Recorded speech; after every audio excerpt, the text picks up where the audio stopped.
Dahil sabik na sabik si Lola kay Absalom ay sinamantala niya ito habang walang malay. Sinabi din ni Lola na inilagay ni Gekko ang anino ni Luffy sa special zombie na si Ors. Umalis na si Nami habang si Lola ay binabanatan si Absalom. Nagtungo si Nami sa treasure room subalit walang laman at tila may nagmamadaling kumuha ng mga ito. Tapos nakita pa siya ng Risky Brothers. Giit ng mga ito na magsusumbong daw sila sa Warlord ngunit hindi sila pinayagan ni Nami na makaalis dahil may itatanong daw sa kanila. Samantala kinakaharap ng Straw Hat Crew ang special zombie na si Ors. Nagplano ang magkakaibigan kung ano ang magandang gawin upang mapabagsak ang napakalaking halimaw. Natawa si Ors saka bigla itong tumalon at sinubukan silang pipiin gamit ang puwet nito. Tapos umatake pa ito kay Franky ngunit nakaiwas ang cyborg. Nagalit si Franky at sinabing gagamitin nila ang Tactics number 15. Kaya sumama sa kanya sila Chopper at Usopp at sinabi ni Franky na maghintay daw sila Sanji at Zoro sa kanya. At biglang nag-transform si Franky na parang si Voltes 5 gamit ang mga kaibigan. At pinangalanan na Big Emperor ang sarili. Ngunit napansin ni Chopper na hindi sumama si Robin sa transformation. Kaya sinabihan ng dalaga na magpunta sa kaliwang kamay ng cyborg. Ngunit harap-harapang tumanggi ang dalaga dahil magmumukha daw siyang tanga. Samantala si Ors ay pinapanood pala sila kung ano ang mangyayari, pero dahil walang nangyari ay nainis ito kaya sila inatake at tumalsik naman ang tatlo. Si Zoro ay nahihiya sa ginawa nila, giit naman ng tatlo na mananalo sana sila kung nakumpleto ang transformation. Kinuha ni Zoro ang choco ni Franky. Tapos si Sanji naman ay nag-aalala pa rin kay Nami kaya inatake niya na si Ors. Sinabi ni Zoro na umatake si Robin kapag nakagawa siya ng opening saka sumugod ito dala ang choco ni Franky.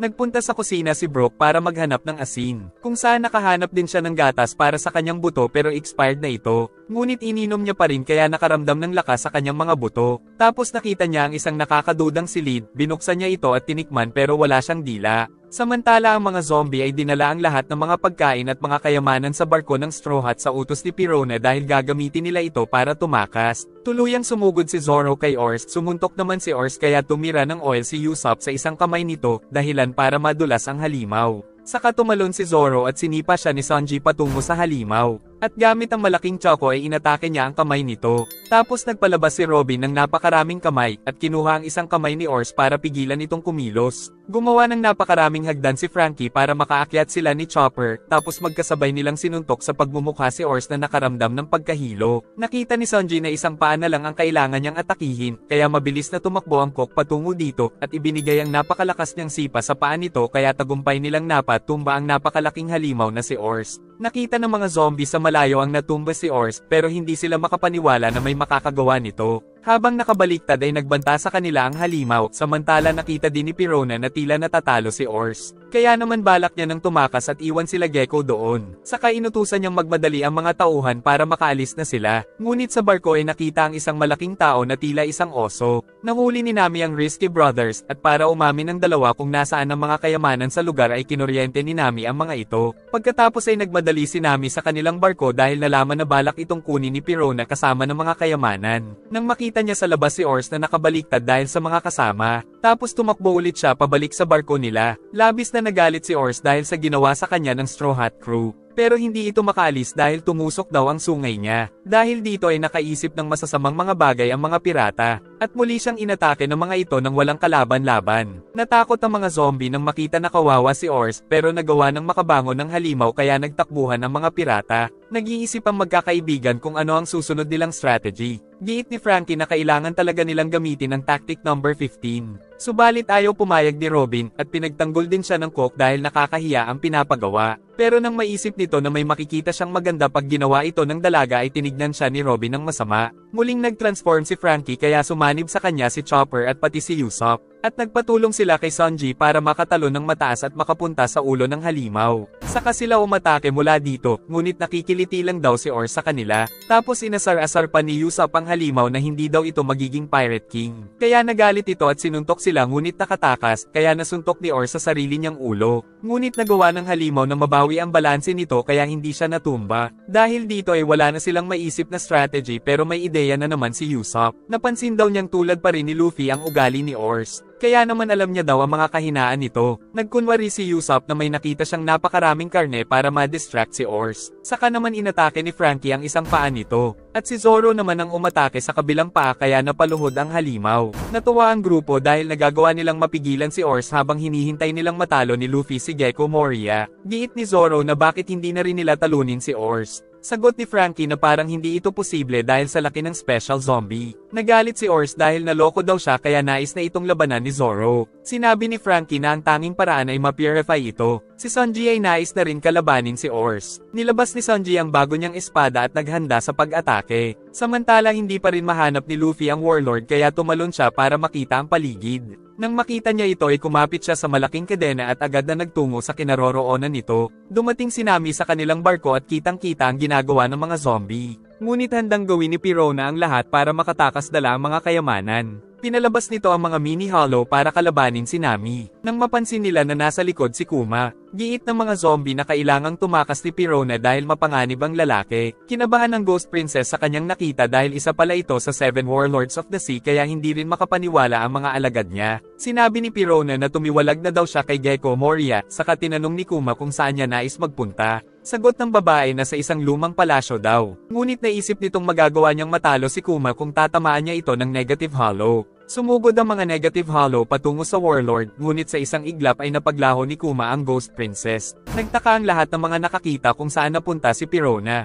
Ngunit natatakot ang mga zombie sa warlord kaya tumakbo na lang ang mga ito. Biglang napunta sa gilid ni Nami si Kuma na tinatanong kung may kapatid daw ba si Luffy. Sagot ng dalaga na si Ace ang kuya nito. Tapos bigla na naman itong napunta sa malayo at naisip ni Nami kung kalaban din ba nila ito. Tinamaan ni Luffy si Gecko Moria ngunit si Doc Elman lang pala ito. Samantala sumuntok si Ors ng malakas patungo kay Zoro. At nahiwa nito ang bato gamit ang bagong espada. Napansin ng swordsman na di hamak na mas mabigat ang timbang nito sa nasira niyang espada. Kaya sa muling pagsuntok ni Ors ay nasalag niya ito gamit ang bagong espada, saka umatake patungo sa special zombie ngunit nakaiwas si Ors sa huling sandali. Naisip ni Zoro na kailangan niya pang ma-master ang paggamit sa espada ni Ryuma. Ngunit dahil sa ginawa niya ay nagalit na talaga si Ors. Kaya hindi nito tinigilan atakihin si Zoro gamit ang mga paa nito at wala naman magawa ang binata kundi ang umilag. Nang magkaroon ng pagkakataon ay sumugod ang swordsman at inatake ang paa ni Ors kaya nawalan na naman ito ng balanse. Ngunit madadagan na naman siya nito kaya napilitan siyang tumakas. Inisip ni Ors na na-flat niya ang binata. Ngunit pagtingin ay nakatakas pala ito. Dahil sa alikabok ay muling nakaatake si Zoro ngunit nakaiwas na naman ang halimaw. Nag-aalala si Usopp sa ginagawa ni Zoro. Dahil kahit na matalo nila si Ors ay hindi pa rin nila alam kung nasaan ang anino nila Zoro at Sanji. Kaya kailangan lang daw nilang gawing busy ang halimaw hanggat hindi pa natatalo ng captain nila si Gecko. Naniniwala daw si Zoro sa captain ngunit naisip niyang mandaraya ang mga kalaban dito. At alam din nilang uto-uto ang captain nila kaya kailangan nilang subukang lutesin ang problema ng hindi umaasa kay Luffy dahil pagsikat ng araw ay katapusan na daw nila giit ni Zoro. Sa tingin ni Frankie ay malapit nang sumikat ang araw kung hindi lang dahil sa fog. Maging si Sanji ay sang-ayon sa sinabi ni Zoro. Bigla silang nakaramdam ng pagyanig at hinala ng mga zombie na dahil ito sa lakas ng alon. At nawawala na rin ang fog dahil papalabas na sa Florian Triangle ang Thriller Bark dahil sa ginawa ni Ors. Namataang bumalik sa mansyon ng anino ni Gecko. Samantala ang tatlong alalay ay nagtungo sa warlord upang ibalita ang nangyari sa barko nila.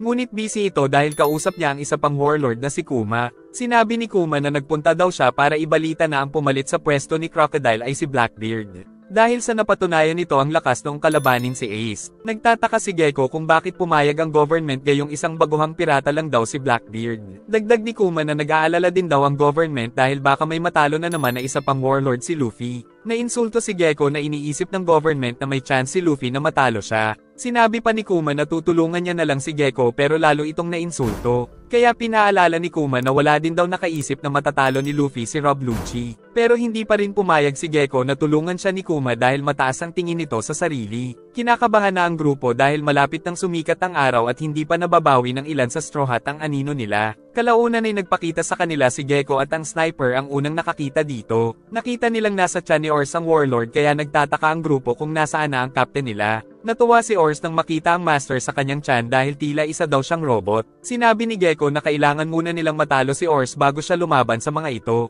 At dahil wala na silang choice ay mapipilitan lumaban ng Straw Hat crew. Si Usopp naman ay balak magpunta sa kusina para maghanap ng maraming asin. Pinag-utos ni Gecko na pigilan si Usopp. Agad naman na sumuntok ang halimaw patungo sa sniper. At nag-alala ang mga kaibigan nito ngunit nailigtas ito ni Brook at may dala pa itong napakaraming asin. Subalit nagyayabang pa rin si Gecko na sinasabing ipaparana sa kanila ang bangungot. Kaagad na naghanda ang grupo sa pag-atake at tumira si Usopp ng patungo kay Ors. Si Frankie ay gumamit ng fresh fire patungo sa bala ni Usopp kaya nakalikha ng malaking Firebird Star na puminsala sa halimaw. Pero pinaalala ni Gekko na dahil isa itong zombie ay hindi ito nasasaktan. Tinulungan ni Chopper si Zoro na makatalon ng mataas, tapos pinaghihiwa nito ang tore gamit ang kanyang teknik, saka pinagsisipa ni Sanji ang mga ito patungo kay Ors. Ngunit sinuntok ito ni Ors kaya bumalik sa kanila. Nagawang mailigtas ni Robin si Brook. Si Franky naman ay pinagbabaril ito para makaligtas. Hinahanda ni Usopp ang pinakamalaki niyang sandata, kung saan sumakay si Franky na nagsilbing bala nito. Tapos itinira ni Usopp patungo kay Ors at habang nasa ere ay pinagbabaril ni Franky si Gekko sa mukha. Pero magaling talagang umilag si Ors. At si Franky pa ang nasipa nito patungo sa pader na nagdulot ng labis na pinsala sa katawan ng cyborg. Hindi na makabangon si Franky, subalit pinag-utos pa ni Gekko na tapusin ito ni Ors. Kaya tatapakan ito ng halimaw.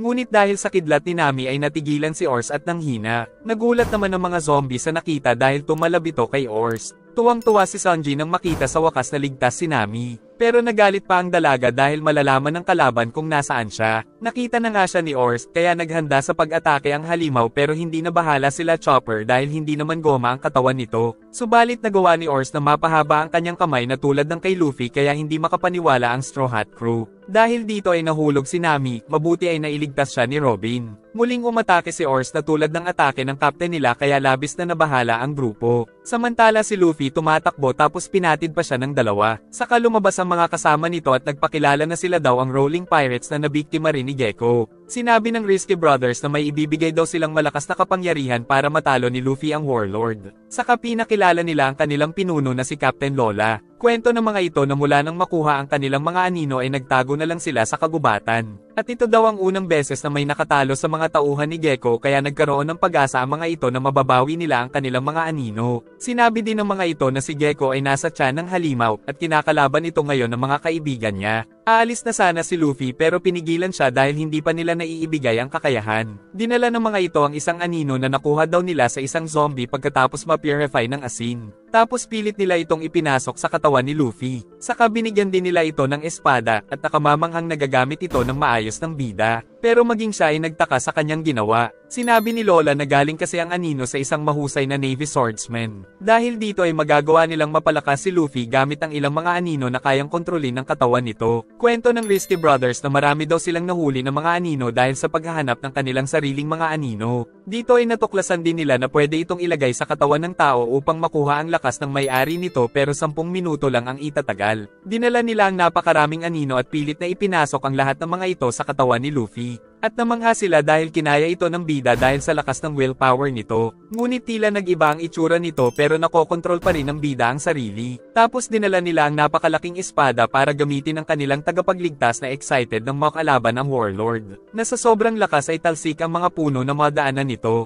Tumalon si Ors at saka umatake gamit ang malaking ulo nito sa mga pirata na sa sobrang lakas ay napatalsik ang grupo. Sunod ay ginamit naman nito ang mga paa sa pag-atake kaya hindi na nila alam ang gagawin. Tapos nagtataka din sila kung anong ginawa ng Warlord. Sinabi ni Gekko na nilagay daw niya ang kanyang anino sa katawan ni Ors at dahil may kakayahan siyang baguhin ang shape ng anino niya ay nag-agaya nila ang mga atake ni Luffy. Saka pinakita ng Warlord na kapag ginawa niyang bilog ang shadow ay magiging bilog din ang katawan ni Ors. Tapos gamulong ito patungo sa kanila pero tumigil si Ors dahil ayaw niyang makialam ang master sa laban niya. Nagdadalawang isip si Nami kung sasabihin ng tungkol kay Kuma. Nagmakaawa si Brook sa kanila na pagbigyan siya sa kanyang request. Gumawa ng itim na ulap si Nami habang si Brook ay sumakay sa tirador ni Usopp. Pagtira ng sniper ay pinaikot pa ni Robin ang katawan nito tapos dumaan ito sa ulap ni Nami na may kidlat kaya sumanib ito sa kanyang mga buto. At dahil sa atake ay tagumpay niyang napinsala ang kanang braso ni Ors. Sinamantala ito ni Zoro kaya agad itong umatake sa halimaw. Ngunit walang kwenta kaya sinipa lang ni Ors ang kaibigan nilang buto. Nahulog si Brook na tila nawala na ng malay. Umatake naman si Usopp ngunit sinalag lang ng kamay nito. Tapos nagbanta na isusunod niya daw ang sniper. Gumamit ng Gomu Gomu no Buzuki ang special zombie ngunit sa pagkakataong ito ay hindi humaba ang kanyang kamay. Dahil pala ito sa nasakal ni Robin ang Warlord. Ngunit tumawa pa rin ang Warlord dahil hindi daw ito sapat. Saka inutusan niya ang Shadow na maging mga paniki na sumugod kay Robin at isa-isa siyang kinagat sa katawan hanggang sa mapabagsak. Dumating si Sanji at kaagad na niligtas ang babae mula sa mga anino ngunit ang mga ito ay nabubuo lang ulit tapos napunta ito sa likod ni Robin. Kaya mas hinigpitan ni Robin ang pagsakal dito at binali pa ang leeg nito. Ngunit nasa likod na pala ni Robin si Gekko dahil nakipagpalit siya kay Doppelman para hindi masaktan sa ginawa ng dalaga. Tapos kinuha pa nito ang anino ni Robin at ginupit mula sa babae. Dahil sa nangyari ay pinalabas ni Sanji ang Devil Leg. Saka sumugod sa Warlord at pinagsisipa ngunit naging shadow na naman ito at napunta muli ang kalaban sa tiyan ni Ors.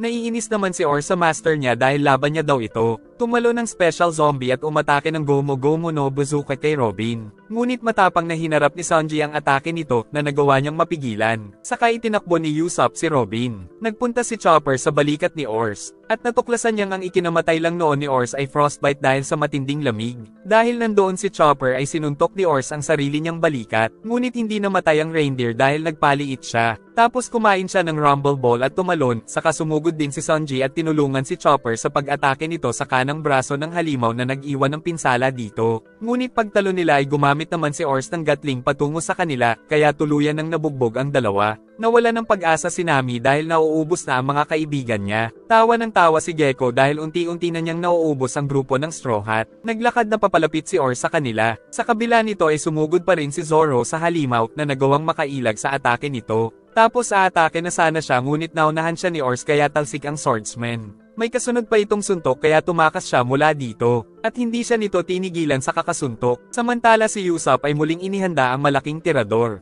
Tapos kahit na natatalo sila Zoro ay may lakas pa siya ng loob na pagbantaan kaya nakuha niya talaga ang inis ng Warlord. Ngunit ayaw payagan ni Ors na makialam ang master niya sa laban nila. Ginamit ni Zoro ang Gorilla Mode saka matapang na hinarap ang suntok ng halimaw at nagawa niyang ma-deflect ang atake nito kaya bumaon ang kamay ni Ors sa lupa. Saka naman ginamit ni Zoro ang bagong teknik sa kamay nito na labis na napinsala. Sumuntok ito ngunit hindi tinamaan ang binata. Subalit biglang naglaho si Ors, at napunta ito sa likod ni Zoro kaya tinamaan siya nito ng tuhod. Tinawag ni Usopp si Ors at gamit ang malaking tirador ay pinakain nito ang asin sa zombie na tuluyan nitong nalunok. Nagsasaya na ang sniper dahil nagtagumpay sa plano. Tapos nagsimulang lumabas ang anino ni Luffy mula sa halimaw. Ngunit kinuha pala ng shadow ni Gekko ang asin bago pa nito ma-purify si Ors. Dahil binabantayan daw pala talaga ni Gekko ang bunganga nito. Tapos itinapon ang asin pabalik kay Usopp. Sa katuluyan na nitong tinapakan ng sniper kaya napatalsik si Nami, tapos inulit-ulit pa nito ang pagtapak sa lalaki. Pagkatapos ay agad na rin itong isinunod si Nami. At inuutusan pa ni Gekko na pulbusin ang mga ito. Saka nagpakita si Nightmare Luffy na nasa itaas na nagawa ding mailigtas sila Usopp at Nami. Ngunit hindi nila nakilala si Luffy sa bagong itsura nito. Pinaikot ni Ors ang kanyang kamay para umatake ng napakalakas ngunit isang kamay lang ang ginamit ng bida para pigilan ito na ikinabigla maging ni Gekko Moria. Tapos sa isang suntok ay talsik si Ors sa kanya patungo sa mga zombie. Hindi nagsayang ng oras ang bida kaya agad siyang sumabit sa sungay ng halimaw at binalibag ang ulo nito sa lupa. Tapos nagpakita ang mga tao para hanapin ang mga kaibigan ni Luffy para iligtas sila. Sa isang sipa ay labis na napinsala si Ors. Tapos muli niya itong binalibag sa lupa at di pa nakontento dahil pinaikot-ikot niya pa ito at muling binalibalibag. Nalaman nila Usopp na sila Lola pala ang nagbigay ng mga shadow kay Luffy dahil nais din nilang mabawi ang mga anino nila. Patuloy na pinaikot-ikot ng bida ang halimaw sa kainihagis sa gusali. Samantala pinapanood lang sila ni Kuma. Bumangon si Ors at nais umatake sa bida, ngunit sa isang iglap gamit ang espada ay napinsala ni Luffy ang malaking katawan nito. At bago pa makalis si Gekko sa cockpit ay sinuntok na siya sa pagmumukha ni Straw Hat Luffy. Bumawi naman si Ors ng atake subalit pinaikot ni Luffy ang katawan at lumipad patungo sa halimaw, saka walang tigil na pinagsusuntok ang special zombie kaya maging si Gekko ay napipinsala sa loob ng cockpit at nagpatuloy ito kakaatras pero hindi pa rin tumitigil ang bida. Hanggang sa tuluyan ng matumba si Ors patungo sa mansyon. Samantala si Luffy ay nahulog na rin dahil wala na siyang lakas saka lumaya sa mga anino dahil tapos na ang time limit kaya bumalik sa dati nitong itsura. Hindi makapaniwala ang mga tao dahil nagawa ngang manalo ni Luffy kay Ors na isang special zombie. Subalit nag-alala ang mga kaibigan dahil hindi gumigising ang kanilang captain. Tapos napansin nilang malapit nang sumikat ang araw kaya kailangan nilang mabawi ang mga anino mula kay Gekko. Giit ni Lola na hindi babalik ang mga anino nila kung hindi uutusan ni Gekko ang mga ito na bumalik. Ngunit sa kasamaang palad ay muling bumangon si Ors kaya nawala na talaga ng pag-asa ang mga tao. Nakita nilang bumangon din si Zoro na handa na ulit lumaban. Maging si Luffy ay pinilit bumangon para tuluyang matalo ang halimaw. Tapos nang hihingi ang captain ng tulong kay Robin. Si Brook ay nagising na rin kaya humingi ng pabor si Luffy sa kanya. Si Nami ay nag-aabang na sa malayo upang gamitin ang kanyang sandata. Samantala sila Chopper at Sanji ay may pinaplano. Sila Frankie at Usopp naman ay nagtutulong sa paggawa ng isang machine. Pinaalis sila ni Zoro dahil nakaharang daw sila kaya nagtakbuhan ang mga ito. Tapos nagpalabas ng mga paa si Robin sa gusali para patungan ni Brook upang makaakyat sila ni Luffy sa itaas. Gumawa ng mga ulap si Nami sa paligid ni Ors tapos nagpaulan siya sa halimaw. Nang matapos nila ang machine ay binutis ni Frankie ang pader, tapos ginamit nila ito para gawing yelo ang ibabang parte ng katawan ni Ors. Sa itaas naman ay tumalon si Sanji sa kasinipa ang malaking kadena ng layag patungo sa zombie kaya hindi na ito makaalis. Samantala hinagis naman ni Brook si Luffy sa utos nito, tapos pinalaki ng bida ang kanyang dalawang kamay. Sa hudyat ni Chopper ay itinulak ni Zoro ang tiyan ni Ors gamit ang kanyang teknik, tapos pinaikot ni Sanji ang kadena para humigpit ito upang maging tuwid ang likod ng halimaw. Giit ni Chopper na makakatulong ito para mas mapinsala ang katawan nito. Nang makita ni Ors si Luffy ay naghanda ito ng counter-attack. Samantala ang bida ay inihanda ang pinakamalakas niyang atake sa mukha nito kaya tuluyang nasira ang spinal cord ng zombie. Dahil dito ay tagumpay nilang napabagsak si Ors. Di naman makapaniwala ang mga zombie na natalo ang halimaw. Kaya naman nagsimulang magsaya ang mga pirata pero nakita nilang naging maliit si Luffy. Tapos si Ors ay hindi makabangon dahil sa pinsala ng likod. Nagsimula sa pagsikat ang araw kaya nanganganib ang mga hindi pa naiibalik ang anino. Subalit si Gecko Moria pala ay nakarecover na mula sa pinsala sa kanya ng ating bida kaya natuwa ang mga alagad nito. Dahil dito ay nagalit na ng sobra ang warlord kaya hinigop nito ang lahat ng mga anino na nasa mga zombie. Nagpatuloy siya sa paghigop ng mga ito hanggang sa 1,000 anino na ang nasa kanyang katawan kaya naman naging isa siyang malaki, malakas, at nakakatakot na nilalang. Nabahala ang Straw Hat Crew nang makita ang bagong anyo ni Gecko, at halos mabaliw naman ang mga pirata dahil sa nasaksihan. Nakabalik na rin si Luffy sa normal, ngunit hindi na naniniwala ang tauhan ni Lola na matatalo pa nila ito. Nagtakbuhan na lang sila ng dahil sa nakakatakot na warlord. Pagsuntok ni Gecko ay nahati ang lupa at gumuho ang mansyon. Ngunit dahil sa araw ay nasusunog ang ilan sa mga ito. Samantala ang captain nila na si Lola ay ayaw umalis sa lugar upang subukang tumulong sa Straw Hat.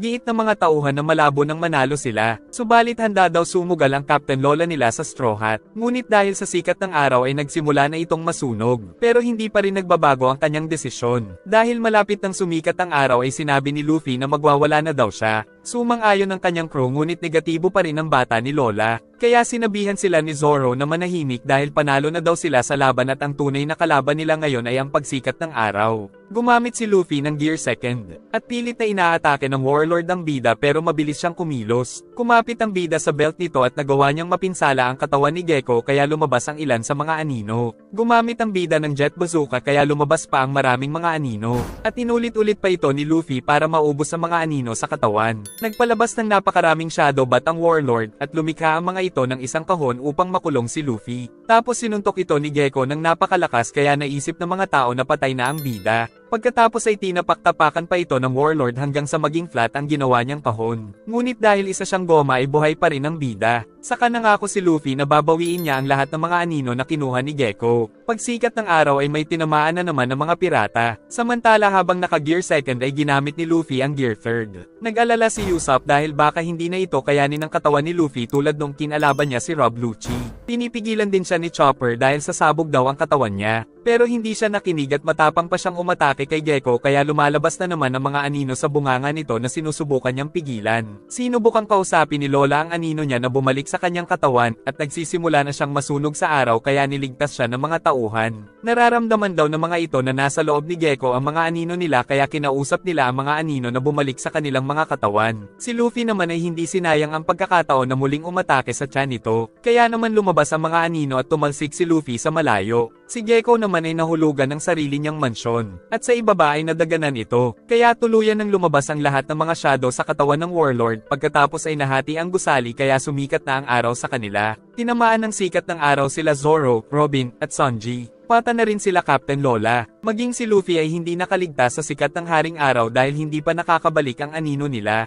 Makikita sa malayo ang napakaraming anino na nagmula sa Thriller Bark. Samantala umiiyak na ang mga natirang Straw Hat dahil nasunog sa sikat ng araw ang mga kasama. Isang grupo ng mga pirata sa karagatan ang nagbalik na rin ang mga anino. Maging ang isang marine ay nagbalik na rin ang anino. At ang iba pang mga tao na kinuha na ni Gecko. Ang anino ni Sindri ay bumalik na rin sa taong pinagkuhanan nito na isang katulong. Samantala ang mga Straw Hat Pirates ay nakabalik na rin rin ng mga anino kaya nakaligtas sa pagkasunog sa araw. Tuwang-tuwa ang mga bata ni Lola dahil nakabalik na rin ang mga anino nila kaya hindi na sila magtatago sa araw. Sa ngayon ay nakaramdam ng kaginhawaan ng grupo dahil natalo na rin nila sa wakas si Gekko. Samantala sinabi ni Hogback kay Absalom na natalo ni Luffy ang kanilang master. Dahil dito ay ayaw na daw manatili ni Hogback sa lugar. Nagpakita muli sa kanila ang matandang nakita nila sa sementeryo na mukhang zombie. At nagpasalamat din sa kanila ang Rolling Pirates sa pamumuno ng captain nila na si Lola. Saka nagtanong ang mga ito kung paano sila makakabawi. Kaya biglang naging mukhang pera na naman si Nami. Ngunit biglang naalala ni Nami na meron pang isang warlord sa lugar. Tapos nagpakita na ito sa kanila na sinasabing nagkatotoo ang kinakatakot niyang matatalo si Gekko ng Straw Hat. Nalaman na din sa headquarters ang balita dahil sa transponder snail.